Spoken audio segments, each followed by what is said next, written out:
ये इस सल्तनत की बात है जहाँ सब कुछ तरतीब में था। फौज मजबूत, खजाना भरा हुआ, कवानीन वाज़ेह, लोग मुतमईन। मगर एक चीज थी जो बरसों से लोगों को बेचैन रखती थी। सुल्तान जिंदा था, तख्त पर बैठता था, फैसलों पर महर लगाता था, मगर वो कभी बोलता नहीं था। न दरबार में, न अवाम के सामने, न अपनी बेटी से। जैसे उसकी आवाज कहीं खो गई हो। शहजादी ज़हरा ने आंख इसी खामोशी में खोली थी। उसे याद नहीं था कि उसने कभी अपने वालिद की आवाज सुनी हो। बचपन में वो अक्सर सोचती थी कि शायद बादशाह होना ही ऐसा होता है, मगर उम्र के साथ उसे एहसास हुआ कि ये खामोशी आम नहीं, बोझल है। ऐसी खामोशी जिसमें सवाल दफन होते हैं। दरबार के तमाम मामलात वजीर आजम नाजिम के हाथ में थे।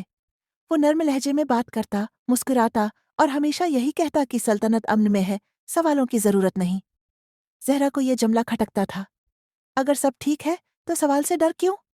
एक दिन दरबार में एक शख्स को लाया गया जिस पर बगावत का इल्जाम था। इसने सिर्फ इतना कहा था कि सुल्तान अवाम से कट चुका है। सजा लिख दी गई। जहरा ने अपने वालिद की तरफ देखा। वो खामोश रहा।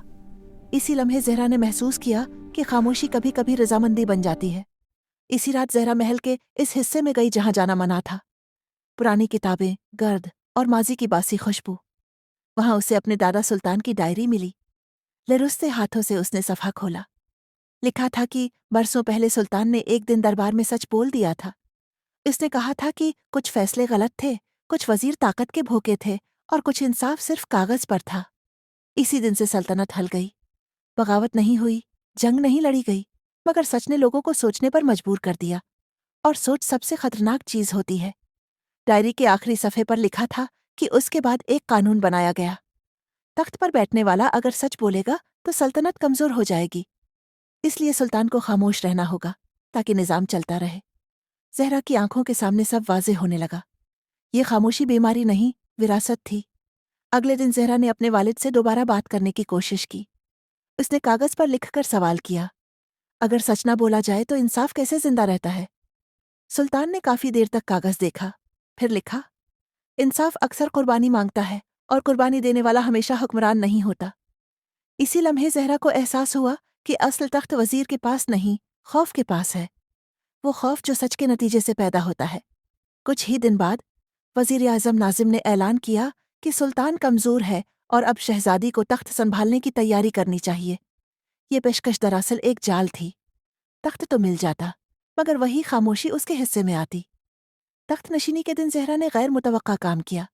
इसने पहली बार आवाम के सामने खड़े होकर बोलने की इजाजत मांगी। दरबार में सरगोशियां फैल गईं। वजीर का चेहरा सख्त हो गया। सुल्तान ने आहिस्ता से सर हिलाया। जहरा ने कहा कि इस सल्तनत की बुनियाद सच पर नहीं, खौफ पर खड़ी है। कि खामोशी ने अमन तो दिया है, मगर रूह छीन ली है। कि हुक्मरान अगर बोल ना सके तो तख्त सिर्फ एक कर्सी रह जाता है। दरबार में सन्नाटा छा गया।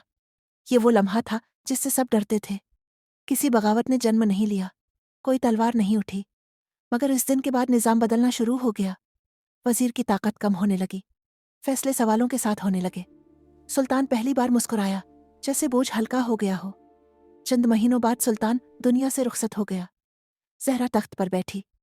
उसने कोई नया कानून नहीं बनाया, बस एक बात कही, हुक्मरान का फर्ज सिर्फ हुकूमत करना नहीं, सच सुनने और बोलने की हिम्मत रखना भी है।